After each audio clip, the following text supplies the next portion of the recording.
Hello everyone, this is Prachi Gupta and I welcome you all.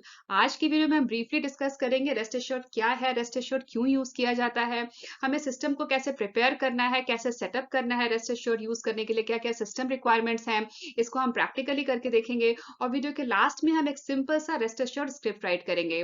अगर अभी तक आप लोगों ने चैनल को सब्सक्राइब नहीं किया है तो प्लीज चैनल को सब्सक्राइब कर दीजिए और वीडियो को एंड तक देखिए। आइए शुरू करते हैं आज का सेशन। तो ब्रीफली समझते हैं कि रेस्ट एश्योर्ड क्या होता है और इसको क्यों यूज किया जाता है।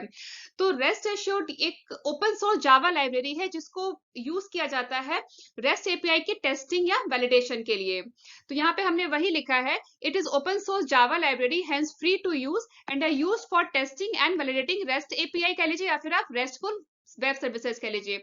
तो रेस्टफुल वेब सर्विसेज की टेस्टिंग और वैलिडेशन के लिए रेस्ट एश्योर्ड को यूज किया जाता है। ये एक जावा लाइब्रेरी है और ये ओपन सोर्स है, फ्री टू यूज है। ठीक है, ये पॉइंट हमें याद रखना है।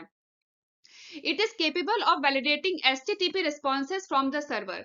अब यहाँ हम ये कहना चाहते हैं कि जब भी हम क्लाइंट से रिक्वेस्ट भेजते हैं सर्वर को, तो वो एपीआई के थ्रू जाता है। तो बदले में हमें सर्वर से क्या मिलता है, हमने रिक्वेस्ट भेजा, अब बदले में हमें मिलेगा रिस्पॉन्स। तो सर्वर से जो रिस्पॉन्स हमें मिलेगा, सर्वर से हमें जो रिस्पॉन्स मिलेगा, तो अब रिस्पॉन्स में हमें जो भी मिलेगा, रिस्पॉन्स में हमें रिस्पॉन्स कोड मिलेगा, रिस्पॉन्स में हमें रिस्पॉन्स बॉडी मिलेगी, रिस्पॉन्स में हमें हेडर मिलेगा, रिस्पॉन्स में हमें जो भी मिलेगा, हम उसको रेस्ट एश्योर्ड लाइब्रेरी को यूज करके हम वैलिडेट कर सकते हैं। ठीक है, तो वही यहाँ पे हम कहना चाह रहे हैं, it is capable of validating HTTP responses from the server. तो जितने भी तरह का कॉम्प्लेक्स वैलिडेशन करना है, हमें अगर जावा प्रोग्रामिंग आती है तो हम बहुत आसानी से हम वैलिडेशन, हम जो भी रिस्पॉन्स हमें मिलता है सर्वर से, हम उस पर वैलिडेशन कर सकते हैं, उस पर हम टेस्टिंग परफॉर्म कर सकते हैं। तो रेस्ट एश्योर्ड में जो भी सिंटेक्स है, जो भी असर्शंस वगैरह है, वो बहुत ही सिंपल है, मतलब बिल्कुल भी मुश्किल नहीं है, बहुत इजी टू यूज है, स्ट्रेट फॉरवर्ड है। ठीक है, तो यहाँ पे हम वही कहना चाह रहे हैं, it is very rich in syntax. उसमें बहुत सारे तरह के फीचर्स अवेलेबल है, फंक्शंस है, रेडीमेड असर्शंस है, जिनको यूज करके हम हर तरीके का हम वैलिडेशन कर सकते हैं, हर तरीके का हम टेस्टिंग परफॉर्म कर सकते हैं। जो भी हमें रिस्पॉन्स मिलता है सर्वर पे, उसमें हम कॉम्प्लेक्स से कॉम्प्लेक्स वैलिडेशन भी कर सकते हैं। और रेस्ट एश्योर्ड को सेटअप करना भी बहुत ईजी है, बहुत स्ट्रेट फॉरवर्ड है। अभी हम सेशन में आगे हम सेटअप करेंगे रेस्ट एश्योर्ड को अपने सिस्टम पे। ठीक है, अब फोर्थ पॉइंट ये कहता है कि the responses is given in JSON और XML format and it is easy to parse and validate. अब जो भी हमें रिस्पॉन्स मिलता है वो जेएसएन और एक्सएमएल फॉर्मेट में होता है। जब भी हम रिक्वेस्ट सेंड करते हैं तो हमें जब रिस्पॉन्स मिलता है तो वो इस फॉर्मेट में होता है, जो कि बहुत ईजी होता है पार्स करना और वैलिडेट होना। ठीक है, तो ये था फोर्थ पॉइंट। अब फिफ्थ पॉइंट ये है कि वो दूसरे टूल्स के साथ भी बहुत इजीली इंटीग्रेट हो जाता है, दूसरे लाइब्रेरीज के साथ भी बहुत इजीली इंटीग्रेट हो जाता है। अब यहाँ पे हमने लिखा है, it can be easily integrated with other Java libraries TestNG and JUnit. अब टेस्ट एनजी और जे यूनिट क्या है, ये यूनिट टेस्ट फ्रेमवर्क है, ये यूनिट टेस्ट फ्रेमवर्क है। तो रेस्ट एश्योर्ड बहुत इजीली इंटीग्रेट हो जाता है टेस्ट एनजी और जे यूनिट जैसे यूनिट टेस्ट फ्रेमवर्क में। और यहाँ पे मैंने एक पॉइंट और मिस कर दिया है, it can be easily integrated with the build tool like maven. Maven जो एक बिल्ड टूल होता है उसके साथ भी ये इजिली इंटीग्रेट हो जाता है। तो मैं यहाँ पे लिख रही हूँ, it can be easily integrated with Java libraries like TestNG, J unit etcetera and also Maven build tool, Maven build tool. ठीक है, ये हमें याद रखना है, हम आगे इंटीग्रेट करेंगे इसको। ठीक है, तो ये हमें और भी ज्यादा समझ आ जाएगा। तो it has very good support for various API authentication mechanism. तो ये कुछ इंपॉर्टेंट पॉइंट्स थे जो रेस्ट एश्योर्ड से रिलेटेड थे, जो मुझे लगा जरूरी है हमें जानना चाहिए, तो मैंने यहाँ पे लिस्ट कर दिए हैं। अब हम सेशन में आगे बढ़ते हैं और अपने सिस्टम को प्रिपेयर करते हैं रेस्ट एश्योर्ड यूज करने के लिए। तो सिस्टम प्रिपरेशन में हमें सबसे पहले चाहिए जावा। हमें जावा हमारे सिस्टम में डाउनलोड करना है और इंस्टॉल करना है, क्योंकि हम जावा लैंग्वेज यूज करने वाले हैं प्रोग्रामिंग के लिए। ठीक है, उसके बाद हमें चाहिए आईडीई, एक इंटीग्रेटेड डेवलपमेंट एनवायरनमेंट, जो कि हम यूज करेंगे एक्लिप्स। तो जावा के बाद हमें डाउनलोड करना है और इंस्टॉल करना है, अपने सिस्टम पे सेटअप करना है एक्लिप्स आईडी को। अब जावा और एक्लिप्स आईडी कैसे इंस्टॉल करना है, कैसे डाउनलोड करना है, कैसे इंस्टॉल करना है, इस पे मैंने ऑलरेडी एक वीडियो बनाया हुआ है, उसका लिंक मैं डिस्क्रिप्शन बॉक्स में दे दूंगी। मैं आप लोगों को दिखाती हूँ, हमारे चैनल पे ऑलरेडी मैंने एक वीडियो डाला हुआ है, ये देखिए। जावा फॉर बिगनर्स करके एक प्लेलिस्ट है। ठीक है, चैनल पे जाएंगे ना तो प्लेलिस्ट सेक्शन में आपको मिलेगा, जावा फॉर बिगनर्स करके एक प्लेलिस्ट मिलेगा। उसमें जो फर्स्ट सेशन है, जो फर्स्ट सेशन है, उसमें मैंने बिल्कुल डिटेल में बताया हुआ है कि जावा और एक्लिप्स को हम सिस्टम में कैसे इंस्टॉल करेंगे, कैसे डाउनलोड करना है, कैसे इंस्टॉल करना है, ये सब कुछ डिटेल में बताया हुआ है। तो बस आप लोगों को ये वाला वीडियो रेफर करना है और जो जो स्टेप्स इसमें बताए गए बस आपको वैसे exactly step by step follow करना है और जावा इंस्टॉल कर लेना है सिस्टम पे और एक्लिप्स आईडी को इंस्टॉल कर लेना है। ठीक है। इनफैक्ट जो लोग जावा प्रोग्रामिंग जिनको नहीं आती है या कोई डाउट है, बिगनर्स हैं, क्योंकि हम इस सीरीज में जावा लैंग्वेज यूज करने वाले हैं प्रोग्रामिंग के लिए, तो जावा आना भी जरूरी है। तो एटलीस्ट बेसिक तो पता होना चाहिए जावा का। बहुत एडवांस जावा आए ना आए कोई बात नहीं, मगर बेसिक तो आना चाहिए। तो इस प्लेलिस्ट में जो भी जावा के बेसिक्स हैं, जो ऑटोमेशन टेस्टिंग के लिए हमें जरूरत पड़ सकती है, वो सारे सेशंस, सारे वीडियोज इसमें दिए हुए हैं। तो आप लोग उसके लिए भी इस प्लेलिस्ट को रेफर कर सकते हो, क्योंकि अगर आप लोगों को जावा आता है तो बहुत ईजी हो जाएगा आप लोगों के लिए समझना सारी वीडियोस को। तो मैं तो सजेस्ट करूंगी कि आप लोग जावा का जो ये प्लेलिस्ट है उसको भी एक बार जरूर देख ले, ताकि आपका जो जावा है वो, जावा के जो कॉन्सेप्ट्स हैं वो आपके रिफ्रेश हो जाए। एटलीस्ट बेसिक जावा तो आपका रिफ्रेश हो ही जाए। ठीक है। अब आगे बढ़ते हैं। तो इस लिंक को देख करके आप लोग अपने सिस्टम में जावा इंस्टॉल कर लेंगे और एक्लिप्स आईडी इंस्टॉल कर लेंगे। अब जावा और एक्लिप्स इंस्टॉल करने के बाद हमें क्या करना है, उसके बाद हमें चाहिए टेस्ट एनजी। अब टेस्ट एनजी क्या है? तो टेस्ट एनजी ये यूनिट टेस्ट फ्रेमवर्क है। ये यूनिट टेस्ट फ्रेमवर्क है। अब इसके मैंने कुछ फीचर्स यहाँ पे लिस्ट डाउन किए हैं ब्रीफली आप लोगों को बताने के लिए कि टेस्ट एनजी क्या है। अगर आप लोगों को टेस्ट एनजी में आप लोगों ने काम किया है, अगर आप लोगों को आता है, तो ये आप लोगों के लिए प्लस पॉइंट होगा। तो मैंने यहाँ पे ब्रीफली एक्सप्लेन करने की कोशिश की है कि टेस्ट एनजी क्यों यूज किया जाता है, क्या क्या फीचर्स हैं टेस्ट एनजी के। तो सबसे पहले तो टेस्ट एनजी में बहुत अच्छी रिपोर्ट जनरेट हो जाती है। तो टेस्ट एनजी को रिपोर्ट जनरेशन के लिए यूज किया जाता है, टेस्ट केसेस को ग्रुप करने के लिए यूज किया जाता है। अलग अलग कैटेगरी में अगर हमें टेस्ट केसेस को ग्रुप करना है, smoke testing, regression testing, sanity testing, तो उस तरीके से हम डिफरेंट डिफरेंट ग्रुप्स में टेस्ट केसेस को ग्रुप कर सकते हैं। वो भी बहुत ईजिली हो जाता है टेस्ट एनजी में। टेस्ट की प्रायोरिटीज को हम डिफाइन कर सकते हैं, टेस्ट एग्जीक्यूशन की प्रायोरिटीज को डिफाइन कर सकते हैं, सेट कर सकते हैं कि कौन सा टेस्ट हमें पहले करना है, कौन सा हमें बाद में करना है, किसकी प्रायोरिटी हाई है, किसकी लो है, ये सब हम इसमें सेट कर सकते हैं। ये सब काफी आराम से हो जाता है। टेस्ट केसेस को हमें अगर एनेबल करना है, डिसेबल करना है, अगर हम चाहते हैं कि हमारे पास बहुत सारे टेस्ट केसेस हैं और हम कुछ ही टेस्ट केसेस को हम एग्जीक्यूट करें, तो वो सब भी हम इसमें इजीली कर सकते हैं। टेस्ट एनजी में बहुत ही अच्छा सपोर्ट है डेटा ड्रिवन टेस्टिंग के लिए, पैरेलल टेस्टिंग के लिए, मल्टी थ्रेडिंग टेस्टिंग के लिए। तो ये सब चीजें काफी आसानी से टेस्ट एनजी में हो जाती है। लॉगिंग का भी सपोर्ट है टेस्ट एनजी में। और टेस्ट एनजी का सबसे अच्छा एक बात और है कि TestNG third party tools के साथ भी बहुत इजीली इंटीग्रेट हो जाता है। It can be easily integrated with other third party tools like Maven के साथ, एक्लिप्स के साथ, सेलेनियम, कुकम्बर, इन सब थर्ड पार्टी टूल्स के साथ बहुत ही आसानी से इंटीग्रेट हो जाता है। तो टेस्ट एनजी के बहुत सारे फीचर्स है, बहुत ही पॉपुलरली टेस्ट एनजी यूज किया जाता है as a unit test framework. तो इस सीरीज में भी हम टेस्ट एनजी यूज करने वाले हैं as a unit test framework. तो आई होप आप लोगों को समझ आया होगा कि अभी हमें सिस्टम प्रिपरेशन में क्या क्या करना है। जावा आप इंस्टॉल कर लेंगे, एक्लिप्स आप इंस्टॉल कर लेंगे। अब एक्लिप्स इंस्टॉल करने के बाद टेस्ट एनजी को कैसे इंस्टॉल करना है एक्लिप्स में, मैं आप लोगों को बताती हूँ। अब एक्लिप्स को ओपन करने के बाद हमें क्या करना है, एक्लिप्स में हम मेवन प्रोजेक्ट क्रिएट करेंगे, क्योंकि हमें मेवन यूज करना है। जो भी डिपेंडेंसीज वगैरह हमें डाउनलोड करनी है रेस्ट एश्योर्ड की, और आगे भी जो डिपेंडेंसीज हम डाउनलोड करेंगे वो हम मेवन को यूज करके करेंगे। मेवन में एक पॉम डॉट एक्सएमएल करके एक फाइल होती है, डिपेंडेंसीज को हम उस फाइल में हम ऐड करते हैं। कैसे ऐड करते हैं, वो एक्सएमएल का कोड होता है, उस फॉर्म में हम ऐड करते हैं। मैं भी आपको करके बताऊंगी। ठीक है। तो चलिए मैं ऐसा करते हैं, हम एक्लिप्स आईडी ओपन कर लेते हैं। एक्लिप्स इंस्टॉल करने के बाद आपको डेस्कटॉप पे कुछ इस तरह का आइकन मिलेगा, एक्लिप्स का, एक्लिप्स आईडी का आपको ये आइकन मिलेगा डेस्कटॉप पे। ठीक है। तो इस पे हमें डबल क्लिक करना है और यहाँ पे आपको वर्क स्पेस देना। आप जहां भी अपना काम सेव करना चाहते हैं, जो भी वर्क स्पेस आपको चूज करना है, आप वो वर्क स्पेस यहाँ पे, उसका पाथ आप यहाँ पे दे सकते हैं। उसके बाद हमें क्लिक कर देना है लॉन्च पे। फिर एक्लिप्स आईडी हमारा ओपन हो जाएगा। और ओपन होते देखिए ये आई है वेलकम स्क्रीन। ठीक है। इसको मैं कर देती हूँ क्लोज। वेलकम मैंने कर दिया क्लोज। अब हमें इसमें एक प्रोजेक्ट क्रिएट करना है। अब प्रोजेक्ट कौन सा क्रिएट करना है, तो वो हमें इसमें मेवन प्रोजेक्ट क्रिएट करना है, हमें इसमें जावा प्रोजेक्ट क्रिएट नहीं करना है। ठीक है।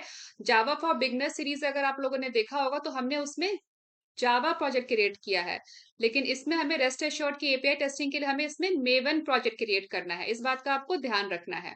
ठीक है। तो यहाँ पे क्रिएट अ प्रोजेक्ट ये ऑप्शन है ना, मैंने इस पे क्लिक किया और यहाँ पे हम सेलेक्ट करेंगे मेवन। उसके अंदर मेवन के नीचे आप जाएंगे तो यहाँ पे आपको मेवन प्रोजेक्ट ये ऑप्शन मिलेगा, इसको सेलेक्ट कर लीजिए, फिर आप कीजिए नेक्स्ट, और यहाँ पे फिर नेक्स्ट, और यहाँ पे ऑल कैटलॉग्स की जगह यहाँ पे हम लेंगे इंटरनल्स, और फिर जैसे आप इंटरनल करेंगे आपको ये ऑप्शन मिलेगा, ये क्विक स्टार्ट 1.1 का, बस आपको इसको सेलेक्ट कर लेना है, ठीक है। एंड नेक्स्ट, यहाँ पे आप दे दीजिए आपके प्रोजेक्ट का नाम, मैंने दे दिया रेस्ट एश्योर्ड एपीआई टेस्टिंग, और इसको कॉपी करके सेम ही मैंने दे दिया यहाँ पे आर्टिफैक्ट आईडी में, ये हमारा प्रोजेक्ट है, प्रोजेक्ट का नाम, ठीक है। इसके बाद फिनिश। अभी यहाँ पे प्रोजेक्ट क्रिएट हो रहा है, थोड़ा टाइम लग सकता है, तो हमें यहाँ पे थोड़ा वेट करना होगा।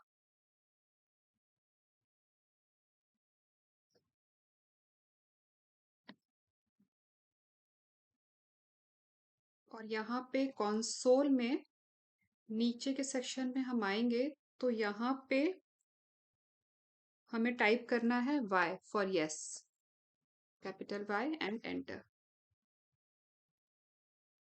और यहाँ क्रिएट हो गया हमारा प्रोजेक्ट, मैं इसको ओपन करती हूँ, और ये देखिए यहाँ पे हमें दो पैकेजेस मिले हैं, SRC main Java and SRC test जावा।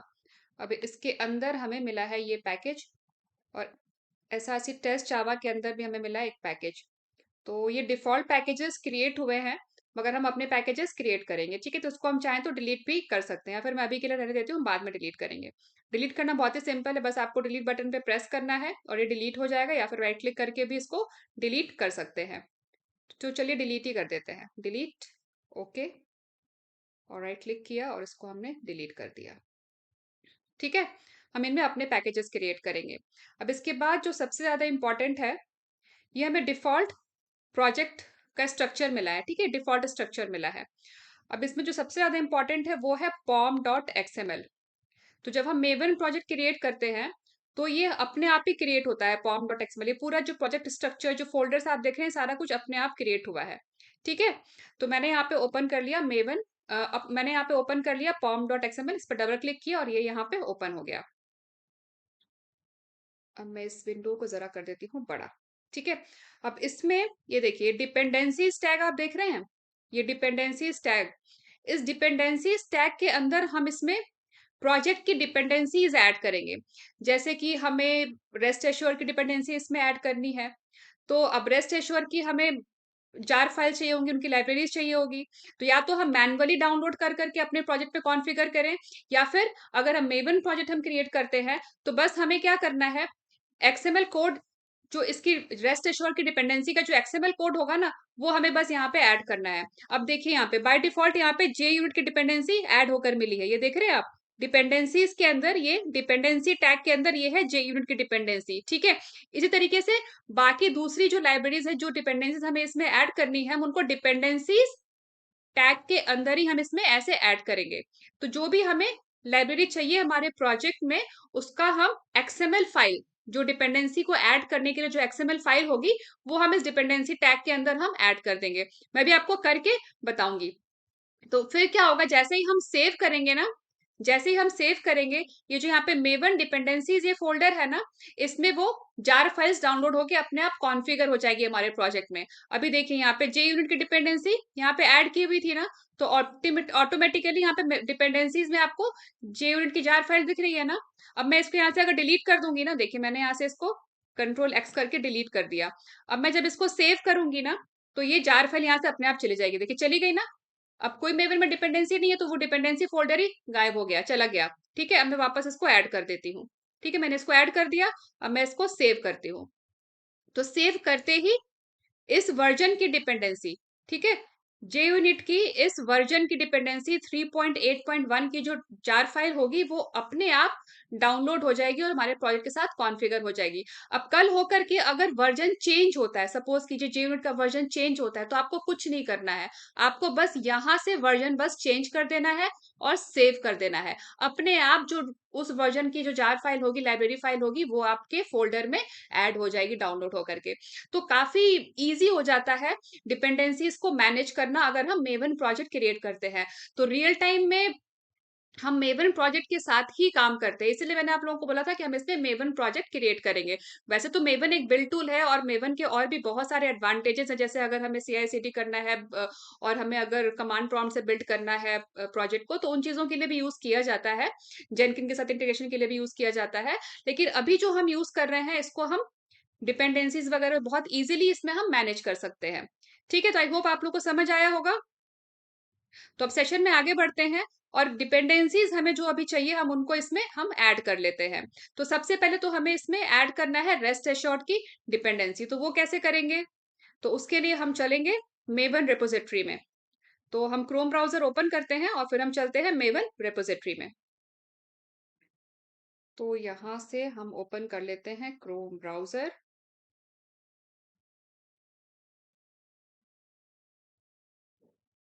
उसके बाद हमें यहाँ पे मेवन रिपोजिटरी में जाना है, MVN-रिपोजिटरी। मैं आपको बताती हूँ। तो ये मैंने क्रोम ब्राउजर ओपन कर लिया और मैंने मेवन रिपोजिटरी का यूआरएल मैंने यहाँ पे ओपन किया हुआ है। ठीक है, तो आप भी ब्राउजर में इसको ओपन कर लीजिएगा और इसका यूआरएल का लिंक है https://mvnrepository.com। इस लिंक को आपको ओपन करना है मेवन रिपोजिटरी के लिए। इसको ओपन करने के बाद आपको इस तरीके का पेज ओपन होगा। यहाँ पे है सर्च बॉक्स। तो अब आपको जो भी डिपेंडेंसी आपको कॉपी करनी है डाउनलोड करने के लिए, XML फाइल जिस भी डिपेंडेंसी की आपको चाहिए डाउनलोड करने के लिए, वो आप यहाँ पे सर्च बॉक्स में टाइप करेंगे। मैं यहाँ पे रेस्ट एश्योर्ड टाइप कर रही हूँ, रेस्ट एश्योर्ड, क्योंकि हमें रेस्ट एश्योर्ड की डिपेंडेंसी अभी कॉपी करनी है। और मैंने इसको टाइप करके यहाँ पे कर दिया एंटर। तो देखिए यहाँ पे बहुत सारे आपको ऑप्शंस मिलेंगे, पर अगर हमें ये फर्स्ट वाला ये वाला करना है, ये आप देख रहे हैं ना आइकन रेस्ट एश्योर्ड, इस लिंक से हमें करना है। ठीक है, मैंने इस पे क्लिक किया। अब इस पे क्लिक करने के बाद ये देखिए यहाँ पे इसके सारे वर्जन्स हैं। इसमें यूजेस देखेंगे हम कि किसका यूजेस हाई है। ठीक है, तो यहाँ पे देख लेते हैं 5.2, इसका है 82 83। ठीक है, तो ये वाला हम कॉपी कर लेते हैं, मतलब ये ज्यादा लोगों ने यूज किया है। तो मैंने क्लिक कर दिया 5.2.0 पे। ठीक है,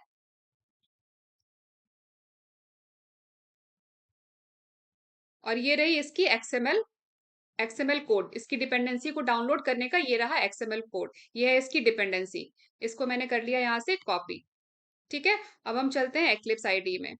और यहाँ पे एक्लिप्स आईडी के अंदर यहाँ पे ये जो डिपेंडेंसी स्टैक के अंदर, ठीक है, यहाँ पे JUnit डिपेंडेंसी डली हुई है। इसके बाद मैं यहाँ पे टाइप पेस्ट पेस्ट कर देती हूँ रेस्ट एश्योर्ड की डिपेंडेंसी।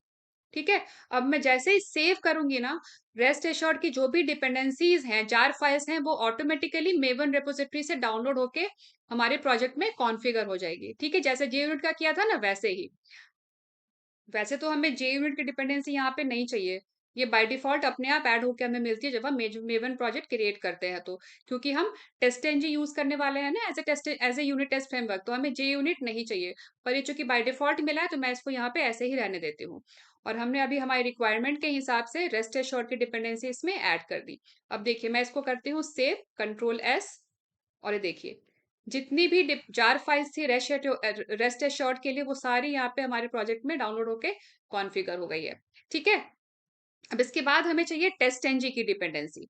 तो ऐसा करते हैं हम साथ साथ नोटपैड की फाइल में लिखते चले जाते हैं कि हम क्या क्या स्टेप्स कर रहे हैं, जिससे कि आप लोगों को भी इजी रहे। तो यहाँ पे एक्लिप्स आईडी ओपन करने के बाद हमने एक मेवन प्रोजेक्ट क्रिएट किया। एक्लिप्स आईडी में create a new Maven project in Eclipse IDE. ठीक है, उसके बाद हमने क्या किया, add REST assured and TestNG dependencies to the project in pom.xml। ठीक है, pom.xml में ये हमें करना है। रेस्ट एश्योर्ड का हम ऐड कर चुके हैं, टेस्ट एनजी का हम अभी ऐड करेंगे। ठीक है, अब यहाँ पे 1 2 3 ये 3 स्टेप्स तो हो गए। नहीं, अभी हमने ये थर्ड स्टेप नहीं किया। ठीक है, मैं इसको यहाँ से कट कर देती हूँ और इन दोनों को मैं ऊपर ले जाती हूँ, या फिर ऐसा करते हैं इसको Ctrl+Z, इन दोनों को ऊपर ले जाती हूँ। अभी हमने क्या क्या कर लिया, ये हो गया हमारा थर्ड और ये हो गया हमारा फोर्थ। ठीक है, अब हम टेस्ट एनजी का करेंगे। अब हम टेस्ट एनजी का करेंगे। ठीक है, ये तो मैंने आपको फीचर्स बताए थे टेस्ट एनजी के, तो इसको मैं नीचे ही रहने देती हूँ। ये है हमारे मेन स्टेप्स। ठीक है, सिस्टम प्रिपरेशन के लिए। अब हम टेस्ट की डिपेंडेंसी डाउनलोड कर लेते हैं। तो वापस चलते हैं मेवन रिपोजिटरी में और यहाँ पे हम टाइप करते हैं टेस्ट एनजी, एंटर। इस पर हमें क्लिक करना है टेस्ट एनजी, org.testng, इस वाले लिंक से डाउनलोड करना है हमें। इस पर क्लिक कर दिया और इसमें नीचे के सेक्शन में जाएंगे तो ये सारे वर्जन्स हैं इसके। तो 7.7.1 इसका लेटेस्ट वर्जन है, इसका यूजेस है 45।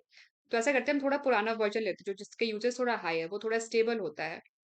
ठीक है, तो ये वाला ले लेते हैं 7.6.1। ठीक है, इस पर मैंने क्लिक कर दिया।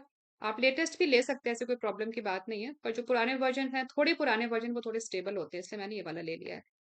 हमारा काम इससे भी हो जाएगा। इसको मैंने कर लिया कॉपी, इसके XML कोड को मैंने कर लिया कॉपी। अब इसको हम चलेंगे form.xml में, यहाँ पे इसको हम ऐड कर देते हैं। Ctrl V, पेस्ट कर दिया। अब आप ध्यान दीजिएगा, ये सारा हम डिपेंडेंसी स्टैक के अंदर कर रहे हैं। ठीक है, इसको थोड़ा सा हम इंडेंट कर देते हैं। ये सारा हम डिपेंडेंसी स्टैक के अंदर कर रहे हैं। ये डिपेंडेंसी स्टैक है, डिपेंडेंसी स्टैक के अंदर डिपेंडेंसी टैग है।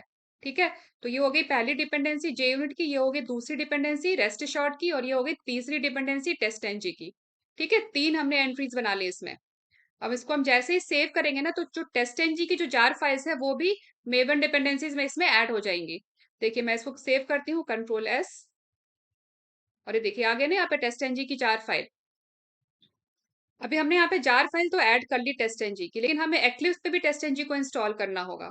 ठीक है, हमें एक्लिप्स में भी टेस्ट एनजी को इंस्टॉल करना होगा। वो कैसे करेंगे अब मैं आपको वो बताती हूँ।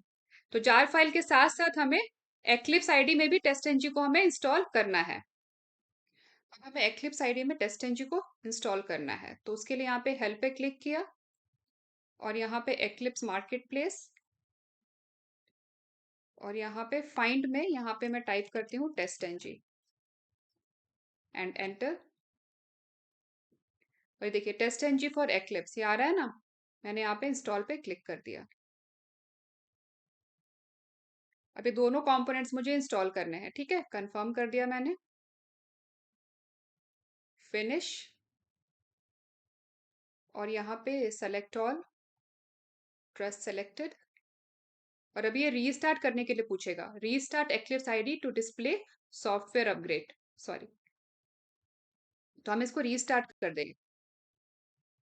अभी ये रीस्टार्ट हो जाएगा।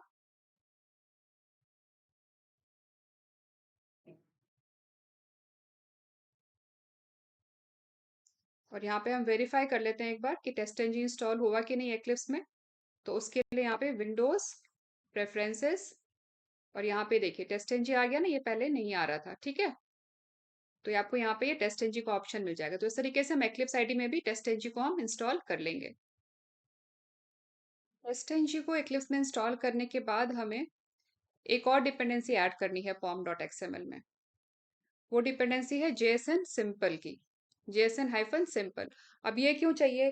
तो ये इसलिए चाहिए हमें क्योंकि जो हमें रिस्पॉन्सेज मिलते हैं, जो भी हम रिक्वेस्ट सेंड करते हैं, API रिक्वेस्ट जो हम सर्वर को सेंड करते हैं, और जो हमें रिस्पॉन्सेज मिलते हैं सर्वर से, वो सारे JSN फॉर्मेट में होते हैं। तो हमें उनको भी वैलिडेट करना है। तो उसके लिए हमें एक इसमें डिपेंडेंसी, उसके लिए हमें एक लाइब्रेरी चाहिए, तो उसकी भी हम डिपेंडेंसी इसमें ऐड कर लेंगे form.xml में। तो चलते हैं क्रोम ब्राउजर में, और ये है मेवन रिपोजिटरी का URL, और यहीं से हमने टेस्ट एनजी की डिपेंडेंसी कॉपी की थी। अब यहीं से हम JSN सिंपल की भी कॉपी करेंगे, JSN-simple, एंटर। ठीक है, और इसमें ये चाहिए हमें JSN.simple। ठीक है, इस पे मैंने क्लिक कर दिया। JSN-simple ये दिख रहा है ना, इस पे क्लिक किया और इसमें चलते हैं 1.1.1, और ये रही इसकी XML डिपेंडेंसी की, डिपेंडेंसी का XML कोड। ठीक है, इसको मैंने कॉपी कर लिया। अब इसको हम यहाँ पे डाल देते हैं। ठीक है, Ctrl+S सेव करने के लिए, और ये हमारा JSN सिंपल भी इसमें ऐड हो गया मेवन डिपेंडेंसीज में। इसको भी हम यहाँ राइट कर लेते हैं।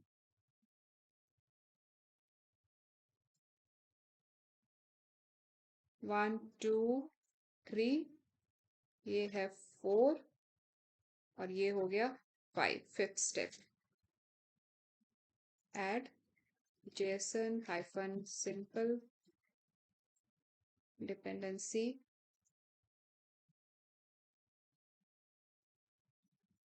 To pom.xml in project.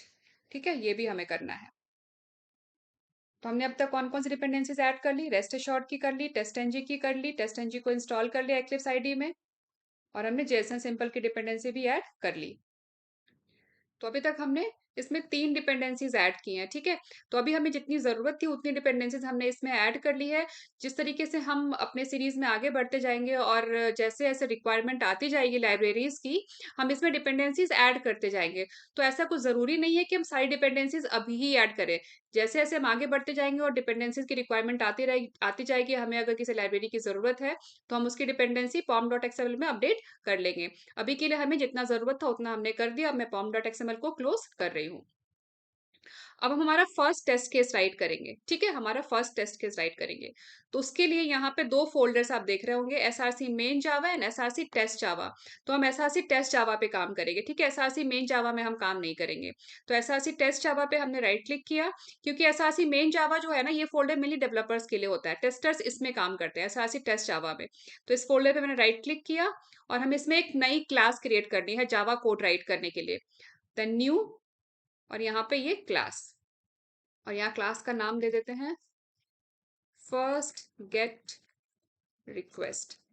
ठीक है, और यहाँ पे हम मेन मेथड हम ऐड नहीं करेंगे, क्योंकि हम टेस्टएनजी फ्रेमवर्क में काम कर रहे हैं। हम टेस्टएनजी यूज करेंगे टेस्ट केसेस को एग्जीक्यूट करने के लिए। तो यहाँ पे हमें मेन मेथड नहीं चाहिए, तो मैंने इसको चेक नहीं किया है। तो ये आप लोगों को याद रखना है कि टेस्टएनजी में अगर हम काम करेंगे, अगर हम टेस्टएनजी यूज करेंगे टेस्ट केसेस को एग्जीक्यूट करने के लिए, तो यहाँ पे हमें मेन मेथड नहीं चाहिए होता है। और मैंने सिंपली क्लिक कर दिया फिनिश पे। इस क्लास के अंदर हम एक टेस्ट केस क्रिएट करेंगे। टेस्ट केस में हमें करना ये है कि हमें एक सिंपल गेट रिक्वेस्ट सेंड करना है। तो उसके लिए हम एक वेबसाइट ले लेते हैं। तो यहाँ पे हमने ये यूआरएल लिया है https://reqres। ठीक है, ये डेमो वेबसाइट है एपीआई टेस्टिंग के लिए। तो इस वेबसाइट को हम यूज करेंगे एक गेट रिक्वेस्ट सेंड करने के लिए। इस वेबसाइट को हम एक गेट रिक्वेस्ट सेंड करेंगे। तो इसमें नीचे के सेक्शन में चलते हैं, और यहाँ पे प्रैक्टिस के लिए बहुत सारे यूआरएल्स दिए हुए हैं। तो हम कोई सा भी एक गेट रिक्वेस्ट ले लेते हैं। हम ऐसा करते हैं, हम ये वाला गेट रिक्वेस्ट ले लेते हैं, सेकंड नंबर का, सिंगल यूजर का। ठीक है, गेट सिंगल यूजर, इस पे मैंने क्लिक किया। तो ये हो गया इसका बेस यूआरएल और ये हो गया इसका एंड पॉइंट। ठीक है, ये हो गया इसका एंड पॉइंट, ये हो गया इसका डोमेन और ये हो गया इसका एंड पॉइंट। तो जब हम इसके एंड पॉइंट पे क्लिक करेंगे ना, तो ये हमें कंप्लीट यूआरएल मिल जाएगा। तो जब हम इस यूआरएल पे क्लिक करेंगे, जब इस यूआरएल को हम रिक्वेस्ट सेंड करेंगे, कहने का मतलब ये है कि जब हम इस यूआरएल को रिक्वेस्ट सेंड करेंगे तो हमें ये रिस्पॉन्स मिलेगा। ठीक है, तो इस रिस्पॉन्स को हम कंसोल पे प्रिंट कर लेंगे। तो ये यूआरएल मैं कॉपी कर लेती हूँ और इस यूआरएल को हमें गेट रिक्वेस्ट सेंड करेंगे। अभी हमने जो प्रोजेक्ट क्रिएट किया है रेस्ट एश्योर्ड के थ्रू। तो वापस चलते हैं आईडी में, और ये यूआरएल मैं यहाँ पे पेस्ट कर देती हूँ। अब हमें क्या करना है, हमें इस क्लास के अंदर हमें एक टेस्ट केस क्रिएट करना है, एक टेस्ट मेथड क्रिएट करना है। तो उसके लिए हमारा स्टेटमेंट होगा वॉइड, फिर हम देंगे यहाँ पे मेथड का नाम, मैंने दे दिया test case 01, curly bracket open curly bracket close. ठीक है, अब ये जो हमने मेथड क्रिएट किया है ये टेस्ट मेथड है, हमें ये डिक्लेयर करना होगा टेस्ट एनजी में। तो वो कैसे करेंगे?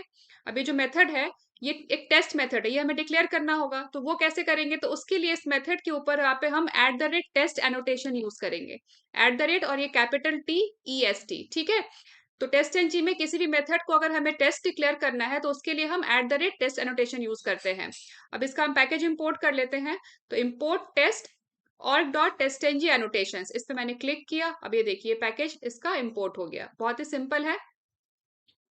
अब हम क्या करेंगे, हम अब इस मेथड के अंदर जो भी हमें रिक्वेस्ट सेंड करने का जो भी कोड हमें राइट करना है, ऑटोमेशन कोड, अब हम इस मेथड के अंदर राइट करेंगे। तो हमें क्या करना है, हमें गेट रिक्वेस्ट सेंड करना है इस URI को। ठीक है, इस पाथ पे हमें गेट रिक्वेस्ट सेंड करना है। तो उसके लिए यहाँ पे हमारा स्टेटमेंट होगा रेस्ट एश्योर्ड डॉट गेट, और यहाँ पे ब्रैकेट में हम दे देंगे जिस पाथ पे हमें रिक्वेस्ट सेंड करना है। ठीक है, यहाँ पे लास्ट में सेमीकोलन से स्टेटमेंट एंड। ये हो गया रिक्वेस्ट, किस टाइप का हमें रिक्वेस्ट सेंड करना है और किस पाथ पे सेंड करना है, ये दोनों हमने दे दिया। अब जब हम इस मेथड को हम कॉल करेंगे तो ये एक हमें रिस्पॉन्स रिटर्न करेगा। ठीक है, ये क्या रिटर्न करेगा, एक रिस्पॉन्स रिटर्न करेगा। गेट रिक्वेस्ट के बदले में हमें जो सर्वर से रिस्पॉन्स मिलेगा वो हमें रिस्पॉन्स रिटर्न करेगा। तो इस रिस्पॉन्स को हम एक वेरिएबल में सेव कर लेंगे। तो उसके लिए हम एक रिस्पॉन्स टाइप का वेरिएबल क्रिएट करेंगे और उसमें हम इसके रिस्पॉन्स को हम सेव कर लेंगे। तो यहाँ पे मैं क्रिएट कर रही हूँ रेस्पॉन्स res इक्वल्स। ठीक है, अब जो भी इस स्टेटमेंट का जो भी रिस्पॉन्स होगा, सर्वर से जो भी रिस्पॉन्स मिलेगा, वो हमें इस res वेरिएबल में स्टोर हो जाएगा। इसका हम पैकेज इंपोर्ट कर लेते हैं रिस्पॉन्स का। ठीक है, अभी एरर चला गया यहाँ पे। अब हम ऐसा करते हैं, हम इस रिस्पॉन्स को हम प्रिंट कर लेते हैं। ठीक है, इसको हम प्रिंट कर लेते हैं। तो कंसोल पे प्रिंट करने के लिए हमारा स्टेटमेंट होगा system.out.println, और यहाँ पे ये जो रिस्पॉन्स है ना res, ये वेरिएबल रिस्पॉन्स का वेरिएबल डॉट एज स्ट्रिंग। ठीक है, तो रिस्पॉन्स बॉडी में जितना भी डेटा होगा वो सारा यहाँ पे स्ट्रिंग में प्रिंट हो जाएगा। ठीक है, ये स्ट्रिंग में प्रिंट हो जाएगा, कंसोल पे प्रिंट हो जाएगा यहाँ पे। ठीक है, इसको हम एग्जीक्यूट करते हैं। तो अब हम इसको एग्जीक्यूट करते हैं। तो राइट क्लिक किया, run as TestNG test. हमने टेस्ट एनजी फ्रेमवर्क यूज कर रहे हैं ना, तो यहाँ पे run as TestNG test.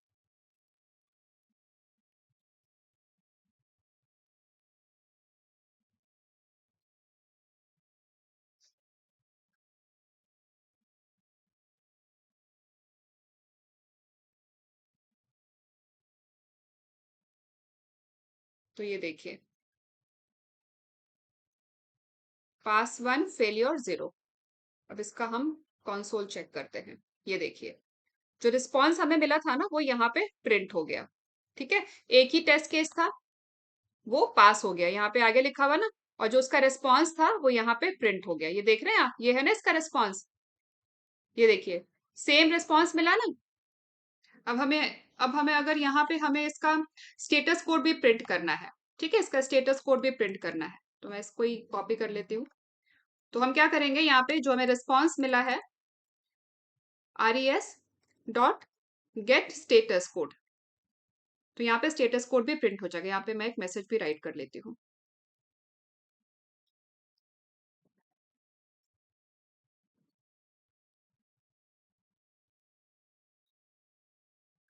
ठीक है, इसको फिर से एग्जीक्यूट करते हैं। Right click, run as TestNG test.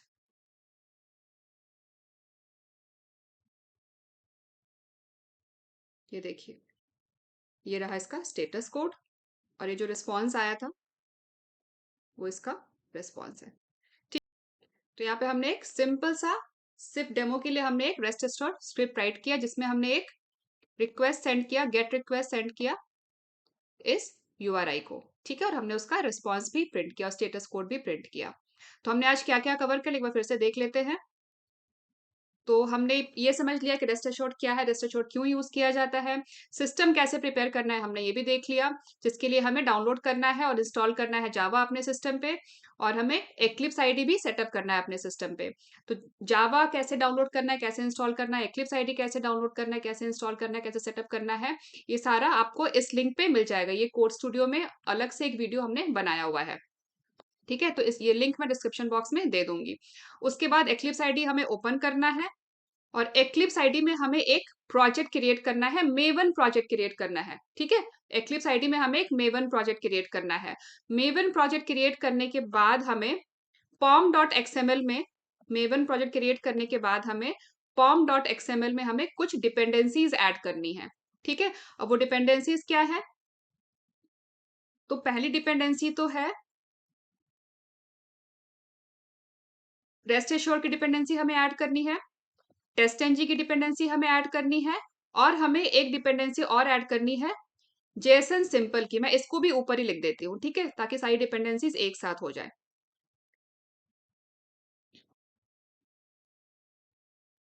तो इसको मैं थोड़ा सा मॉडिफाई कर देती हूँ।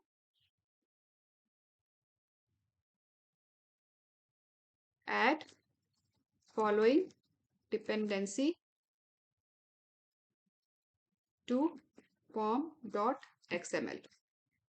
तो पहली डिपेंडेंसी है रेस्ट एश्योर्ड की, दूसरी डिपेंडेंसी है टेस्टएनजी की, और तीसरी डिपेंडेंसी है जेसन सिंपल की।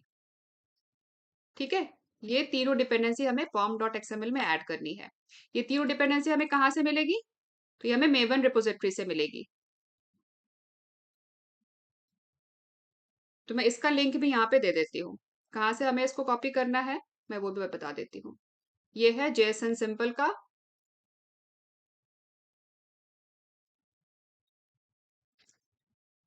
ये सारा मैं डिस्क्रिप्शन बॉक्स में दे दूंगी। ठीक है, और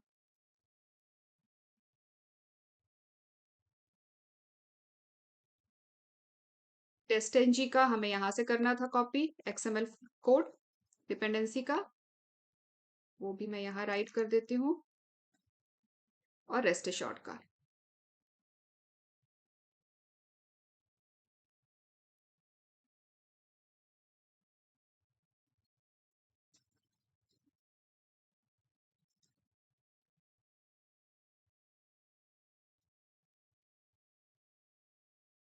ठीक है, ये लिंक भी मैं वहां पे कॉपी कर देती हूँ। और आज का जो भी हमने कोड किया है डेमो के लिए, जो हमने सिंपल सा स्क्रिप्ट राइट किया है, रेस्ट एश्योर्ड स्क्रिप्ट, ये सारा का सारा मैं गिटहब में ऐड कर लूंगी। उसका लिंक भी मैं डिस्क्रिप्शन बॉक्स में दे दूंगी, आपको पूरा कोड वहां से मिल जाएगा गिटहब से। ठीक है, इसकी हमें जरूरत नहीं है, ये मैं यहाँ से डिलीट कर रही हूँ। तो जावा और एक्लिप्स सेटअप करने के बाद क्या करना है हमें? एक्लिप्स में एक प्रोजेक्ट क्रिएट करना है, मेवन प्रोजेक्ट, और ये डिपेंडेंसीज हमें ऐड करनी है। तो उसके बाद एक्लिप्स में हमें टेस्टएनजी को इंस्टॉल करना है, दैट्स इट। ठीक है, उसके बाद हमें सिंपल सा प्रोजेक्ट क्रिएट करना है। कैसे करना है मैंने सारा कुछ एक्सप्लेन कर दिया है। तो आई होप आप लोगों को समझ आ गया होगा कि किस तरीके से हमें अपने सिस्टम को प्रिपेयर करना है रेस्ट एश्योर्ड की प्रोग्रामिंग के लिए। तो आज के सेशन में बस इतना ही, मिलते हैं नेक्स्ट सेशन में नए टॉपिक के साथ। अगर आप लोगों को वीडियो पसंद आया हो तो वीडियो को लाइक करें, ज्यादा से ज्यादा शेयर करें, चैनल को सब्सक्राइब करें, और बेल आइकन दबाना ना भूलें। Thanks for watching.